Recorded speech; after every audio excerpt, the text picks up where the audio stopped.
Hi everyone, and welcome to our second tailored video about speeches. After taking a general overview of important general things to consider when writing speeches, in this video we're going to think about the language used in them. The first point to make about the language of speeches, the clue is in the name, is that it is spoken, or what I would call written to be spoken.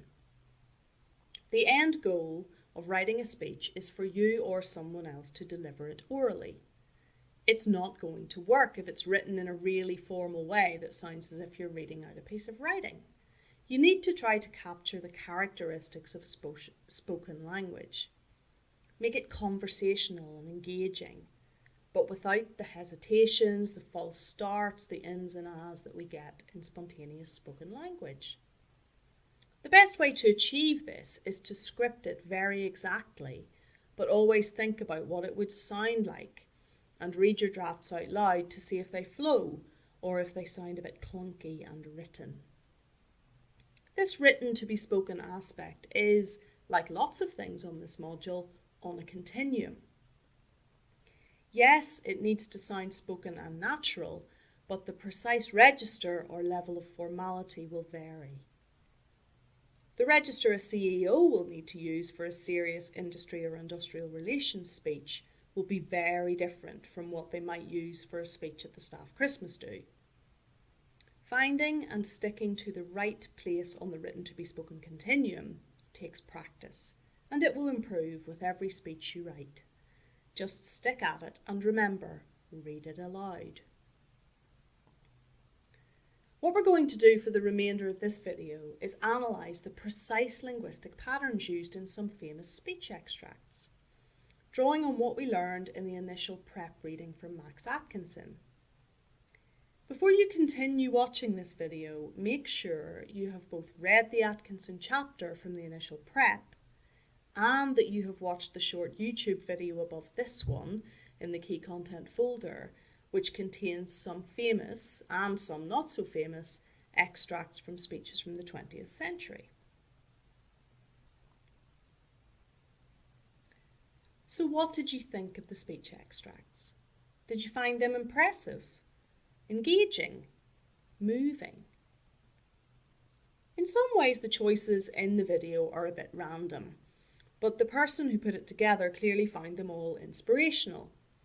And they give us lots to work with as regards finding language patterns in them. You maybe noticed that the extracts come from the speeches of people from a wide range of political persuasions, which reminds us that the same patterns work regardless of the ideology behind them. This further reminds us of our responsibility when writing speeches to think a lot about content as well as form, and to be responsible in our messaging. Anyway, back to our analysis of the speech extracts. I'm going to go through the different patterns that Atkinson identifies and comment on a few examples of those patterns from the speech extracts. Maybe some of the things I pick up on will chime with some of the things you picked up on. My list is by no means exhaustive though. I've just kept it concise so that we're not here all day. First, let's explore repetition. So why use this? Well, it creates rhythm and reinforces a word or idea in the mind of the reader. Listener, even. Don't overdo it though, or you can start to sound too insistent or bore your listener. You can repeat elements of any length. The most common are phrases and words. Whilst you will occasionally hear very simple repetition, for example, one of Tony Blair's most famous sound bites back in the 1990s was a basic repetition of one word 3 times: education, education, education. However, it is pretty hard to make this effective, and repetition and development is better than simple repetition. Repetition and development is where you take a word or phrase, repeat it, and add something new to the end of it each time you repeat it. There are a number of nice examples of repetition and development in our extracts.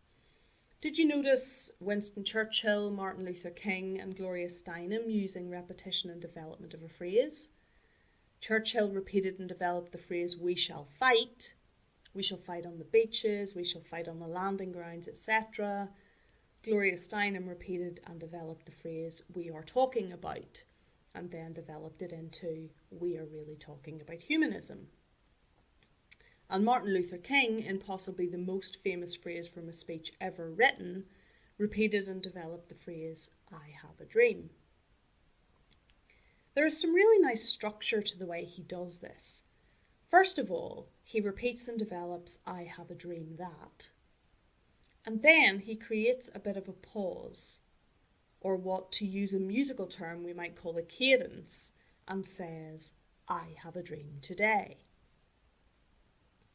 Did you notice that Steve Jobs was very economical with his language and used repetition and development of one word when he said, "Don't waste it, don't be trapped, don't let the noise," etc., etc. And when he said, "Stay hungry, stay foolish." Now let's consider lists of three. These are actually quite closely related to repetition and development, because some of the best examples of repetition in speeches happen in threes. Why is this? They give the impression of completeness. 2 is too short, and your audience might expect a contrast when they hear 2 things. 4 is too long. It's no surprise that we find lists of 3 all over the place in creative genres of writing. I'm sure you've noticed them in advertising copywriting, for example, as well as speeches, and we'll have a closer look at that in a future week. Lists of 3 work at every level of a piece of written communication. You can list 3 words, 3 phrases, 3 sentences, and at the higher level, including 3 overall points in a speech is a great way to structure it, especially if you let your audience know that there'll be 3 points. That way, you keep them with you because they can estimate how long the speech is going to be as you go along. What about examples of lists of 3 from the video? Did you note any down? Most of them are lists of words or phrases. For example, Churchill's "We shall fight" appears in a list of 3. Oprah gives us a list of 3 by repeating and developing "it's" or "it is" 3 times. It's what you feel, it is a part of your life force, it is the thing that gives you juice. That just shows us that what you list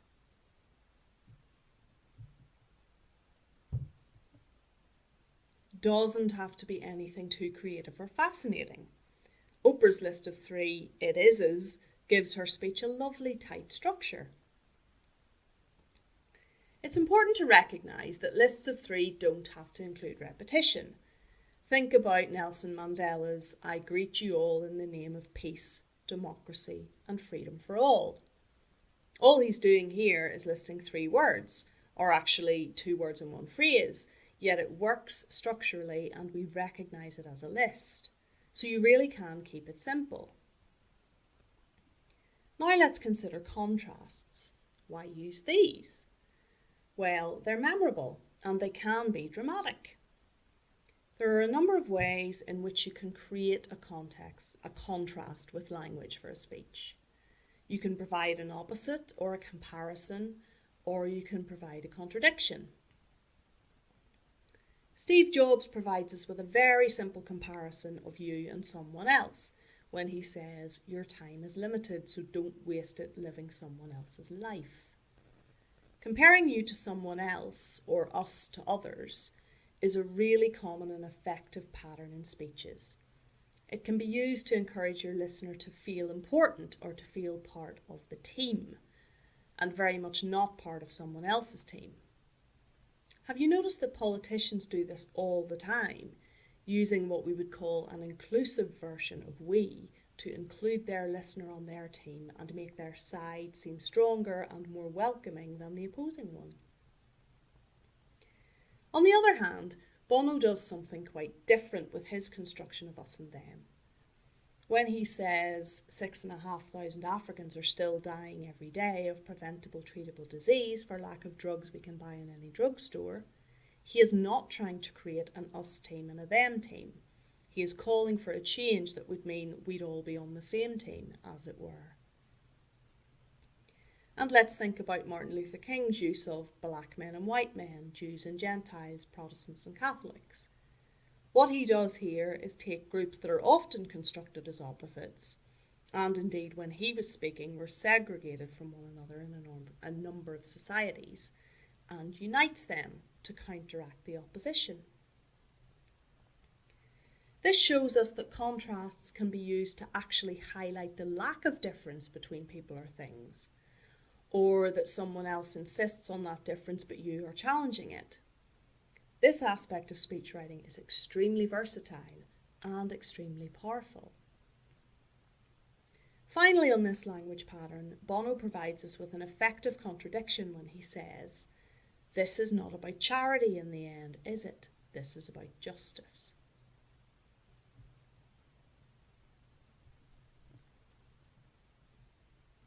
Next, let's consider rhetorical questions. We can actually use the example we were just discussing to explore this. Bono's "This is not about charity in the end, is it?" A rhetorical question is basically just a question that you are not expecting an answer to. In the case of a speech, of course, it isn't possible for you to get an answer. Well, not unless your audience heckle you. So you might think, what's the point of asking a question that no one can answer? Kind of defeats the purpose. But think about how questions work in regular everyday interaction. They engage the listener, don't they? See what I did there? They draw the listener in and make them feel involved and that they are a necessary part of the interaction. You can maintain the same effect in a speech, or an advert or a direct mail, as we will find out in future weeks, without expecting or even being able to get an answer. A rhetorical question gets the listener thinking. And it can also work a bit like the us and them formulations we thought about a bit earlier in this video. Depending on the question and the implied answer, they can get the listener on board with what you're saying, psychologically at least. This is particularly effective when you use what is called a tag question. This is what Bono does in his example. A tag question is where you make a statement and then turn it into a question by putting a little tag on the end. So, Bono makes the statement, "This is not about charity in the end," and tags on, "Is it?" Rather than saying, for example, "Do you think this is about charity?" or "Is this about charity?" Whereas the other question formulations don't presuppose what the listener's answer would be, a tag question does. It implies that the listener agrees. Now let's think about puzzle solution formats. Why use these? They involve the audience and make them think they are in on something. And when the solution to the problem is revealed, just like when you work out a puzzle clue or a riddle, the listener feels satisfaction. There aren't many of these in our extracts, but there are a couple that fit the bill, albeit in quite a loose way. Ronald Reagan uses the construction "if you seek," repeated with various words such as justice and peace, and then answers the problem, or indeed we could say enables the addressee to find the answer to the problem by saying, "Come here to this gate," and so on. John F. Kennedy does something similar when he uses the construction they may well ask, followed by "I say." Next, imagery. Imagery is a really effective tool to use when writing a speech. It's a very economical way of saying a lot with a little, a bit like intertextuality. And indeed, some of the uses of imagery we will discuss could be viewed as intertextual. The most common type of imagery you will find in a speech is metaphor. What you're doing with metaphor is painting a picture for your listener, giving them an additional level to think about things on, if you like. The listener needs to make the connection themselves, even if they do so in a split second. So it can be satisfying for them. Similarly to what we said about the puzzle solution formulations. Not only that, metaphors can be very emotive. That's because they sometimes describe something abstract in a concrete way, and the listener can imagine the concrete feeling. Also, they sometimes draw on a context that has a lot of emotion attached to it. Which uses of metaphor did you notice in the speech extracts? Steve Jobs uses a couple of nice, simple metaphors. We're really noticing through this exercise how characteristically concise and straightforward Steve Jobs was, aren't we? So he says, don't be trapped by dogma. While sadly we do literally see people imprisoned due to dogmatic regimes, Jobs is talking to a group of graduating students and as such is not presuming that any of them are going to be in that position. The reference is metaphorical, not literal. He also says, stay hungry, which is a lovely metaphor for striving to be the best that you can be.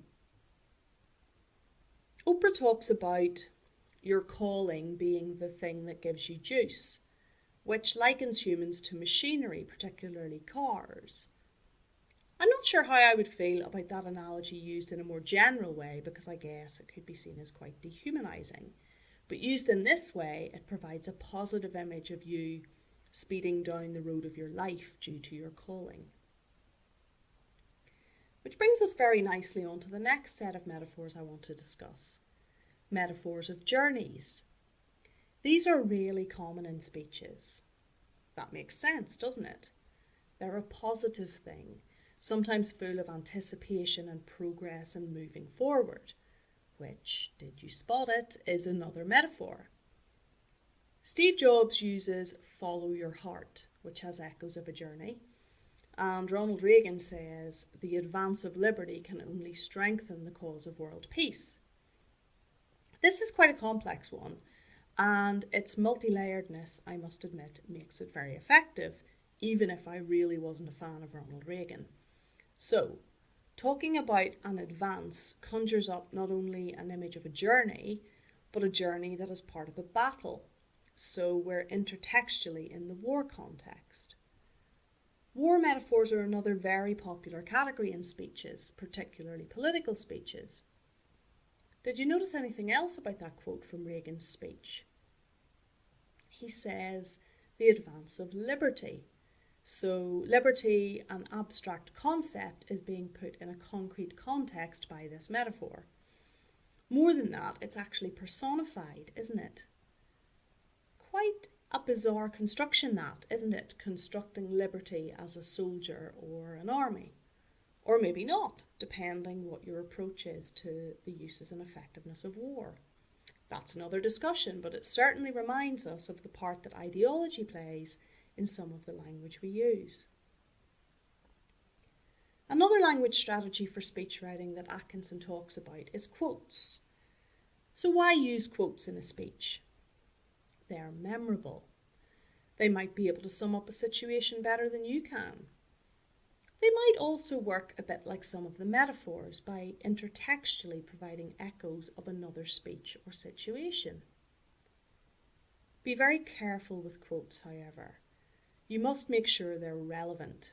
If you include a quote that sounds as if you've just randomly plucked it from a dictionary of quotes, which let's face it probably means you have, it will sound clunky and it will sound a bit cheesy and it could turn your listener off.